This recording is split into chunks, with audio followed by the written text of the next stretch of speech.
ರಾಜ್ಯದಲ್ಲಿ ರಸಗೊಬ್ಬರದ ಕೊರತೆ ಉಂಟಾಗಿರುವ ಹೊತ್ತಲ್ಲೇ ಕಲಬುರಗಿಯಲ್ಲಿ ರೈತರಿಗೆ ಮಹಾಮೋಸ ಉಂಟಾಗಿದೆ. ಕಲಬುರಗಿಯಲ್ಲಿ ಕಳಪೆ ಗೊಬ್ಬರ ನೀಡಲಾಗುತ್ತಿದೆ ಎಂದು ರೈತ ಮುಖಂಡರು ಆಕ್ರೋಶವನ್ನ ವ್ಯಕ್ತಪಡಿಸಿದ್ದಾರೆ. ಗೊಬ್ಬರದಲ್ಲಿ ಮಣ್ಣು ಮಿಕ್ಸ್ ಮಾಡಿ ಮೋಸ ಮಾಡಲಾಗುತ್ತಿದೆ ಎಂದು ಗೊಬ್ಬರ ಚೀಲದಲ್ಲಿರುವಂತಹ ಮಣ್ಣನ್ನು ತೋರಿಸಿ ಆಕ್ರೋಶವನ್ನು ವ್ಯಕ್ತಪಡಿಸಿದ್ದಾರೆ. ಜೇವರ್ಗಿ ಹಾಗೂ ಎಡ್ರಾಮಿಯಲ್ಲಿ ಅತಿ ಹೆಚ್ಚು ಮಾರಾಟ ಮಾಡಿ ಮೋಸ ಮಾಡಲಾಗಿದೆ ಎಂದು ಆರೋಪವನ್ನು ಮಾಡಲಾಗ್ತಾ ಇದೆ. ಕಲಬುರಗಿಯಲ್ಲಿ 4-5 ಗೊಬ್ಬರ ತಯಾರಿಕಾ ಘಟಕಗಳಿಂದ ಮೋಸ ಮಾಡಲಾಗುತ್ತಿದ್ದು ಕೃಷಿ ಅಧಿಕಾರಿಗಳು ಇದರಲ್ಲಿ ಭಾಗಿಯಾಗಿದ್ದಾರೆ ಎಂದು ರೈತ ಮುಖಂಡರು ಆರೋಪವನ್ನು ಮಾಡಿದ್ದಾರೆ.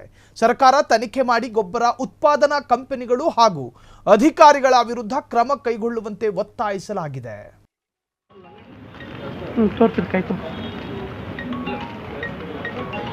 ಇದು ಪೂರ್ತಿ ಮಣ್ಣೆ ರೌಂಡ್ ಮಾಡಿಬಿಟ್ರೆ ಏನು ಮಾಡ್ತಾರೆ ರೀತಿ ಮಣ್ಣು ಹಾಕಿರಿ ಹಿಟ್ಟು ಕೊಡ್ತಾರೆ. ಈ ಮನೆ ಮರು ಇವ್ರೊಬ್ಬರು ಮಾಡ್ಲತ್ತಾರ ಮಾಡಿ ಮಣ್ಣು ತಂದಿಟ್ಟು ಹೆಂಗ್ ಮಾಡ್ಯಾರ ಅಂದ್ರೆ ನಾ ಏನ್ ಮಾಡ್ರಿ.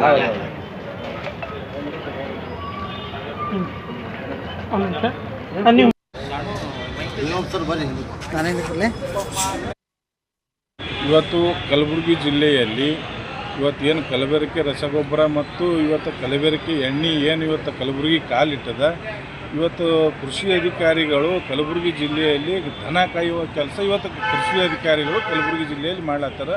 ಮತ್ತು ಇವು ಏನು 6 ಮಿಕ್ಸಿಂಗ್ ಕಂಪ್ನಿ ಮತ್ತು 4 ಎಣ್ಣೆ ಕಂಪ್ನಿಗಳು ಏನವ ಇವ್ರ ಸತಿ ಕೃಷಿ ಅಧಿಕಾರಿಗಳು ನೇರವಾಗಿ ಇವತ್ತು ಶಾಮೀಲಾಗಿ ಇವತ್ತು ರೈತರಿಗೆ ಮಣ್ಣನ್ನು ತಿಳಿಸುವ ಕೆಲಸ ಇವತ್ತು ಕೃಷಿ ಅಧಿಕಾರಿಗಳು ಮಾಡ್ತಾ ಇದ್ದಾರೆ.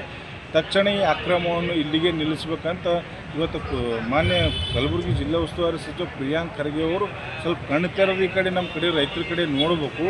ಇವತ್ತು ಏನಿದೆ ಕಲಬೆರಕೆ ಅದ ಅವ್ರ ವಿರುದ್ಧ ಕ್ರಿಮಿನಲ್ ಪ್ರಕರಣ ದಾಖಲಿಸಿ ಇವತ್ತು ಕೃಷಿ ಅಧಿಕಾರಿಗಳು ತಕ್ಷಣ ಸಸ್ಪೆಂಡ್ ಮಾಡಬೇಕು. ಅವ್ರಿಗೆ ಮಾಡಿ ಇವು 10 ಕಂಪ್ನಿ ವಿರುದ್ಧ ಕ್ರಿಮಿನಲ್ ಪ್ರಕರಣ ದಾಖಲೆ ಮಾಡಬೇಕು. ಇದು ಮಾರಾಟ ಮಾಡಿರ್ತಕ್ಕಂಥ ಆಗ್ರೋ ಮಾಲೀಕರ ವಿರುದ್ಧ ಕ್ರಿಮಿನಲ್ ಪ್ರಕರಣ ದಾಖಲಿಸಿ ಅವ್ರಿಗೆ ಜೈಲಿಗೆ ಕಟ್ಟುವಂಥ ಕೆಲಸ ಇವತ್ತು ಜಿಲ್ಲಾ ಉಸ್ತುವಾರಿ ಸಚಿವರು ಪ್ರಿಯಾಂಕ್ ಖರ್ಗೆ ಅವ್ರು ಮಾಡ್ಬೇಕಂತ ನಾವು ಮನವಿ ಮಾಡ್ಲಾಗ್ತೀವಿ. ಸತ್ರ ಎಲ್ಲಿದ್ರಿ ಸರ್? 17 ಇದು ಕಲಬುರಗಿದು, ಶ್ರಾವಣಿ ಅಂತಕ್ಕಂಥದ್ದು ಬೆಳಗಾವದು. ಇವು ಬೆಳಗಾವನು ಡೂಪ್ಲಿಕೇಟ, ಕಲಬುರಗಿನೂ ಡೂಪ್ಲಿಕೇಟ. ಅದಕ್ಕೆ ನಾವು ವಿನಂತಿ ಮಾಡೋಕೋದಪ್ಪ ಏನಪ್ಪ ಅಂದ್ರೆ ರೈತರು 1250 ಕೊಟ್ಟು ಇವತ್ತು ಮಣ್ಣೆ ಒಯ್ದು ನಾವು ಹಾಕ್ಲಕತ್ತೀವಿ, ನಮ್ಮ ಬೆಳೆಗೆ ಬರೋಲ್ಲ. ಅದಕ್ಕೆ ಉಸ್ತುವಾರಿ ಸಚಿವರು ಸ್ವಲ್ಪ ಕಣ್ಣು ತೆರೆದು ನೋಡಿ ನಮಗೆ ನ್ಯಾಯ ಕೊಡಿಸ್ಬೇಕು. ಇಲ್ಲ ಅಂತಂದ್ರೆ ನಾವು ಗುರುವಾರ ದಿನ ಜಿಲ್ಲಾಧಿಕಾರಿಗಳ ಕಚೇರಿ ಮುಂದೆ ಈ ಕಲಬೆರಕೆ ಗೊಬ್ಬರ ಮತ್ತು ಎಣ್ಣೆ ಇದನ್ನು ಇಟ್ಕೊಂಡು ನಾವು ನಿರಂತರ ಧರಣಿ ಸತ್ಯಾಗ್ರಹ ಮಾಡ್ತೀವಿ ಅಂತ. ಕ್ಷಣದ ಸುದ್ದಿಗಳಿಗಾಗಿ ಫ್ರೀಡಂ ಟಿವಿ ಸಬ್ಸ್ಕ್ರೈಬ್ ಮಾಡಿ, ಲೈಕ್ ಮಾಡಿ ಹಾಗೂ ಫಾಲೋ ಮಾಡಿ. ಹೊಸ ಸುದ್ದಿಗಳ ನೋಟಿಫಿಕೇಶನ್ಗಾಗಿ ಬೆಲ್ ಐಕಾನ್ ಮೇಲೆ ಕ್ಲಿಕ್ ಮಾಡಿ.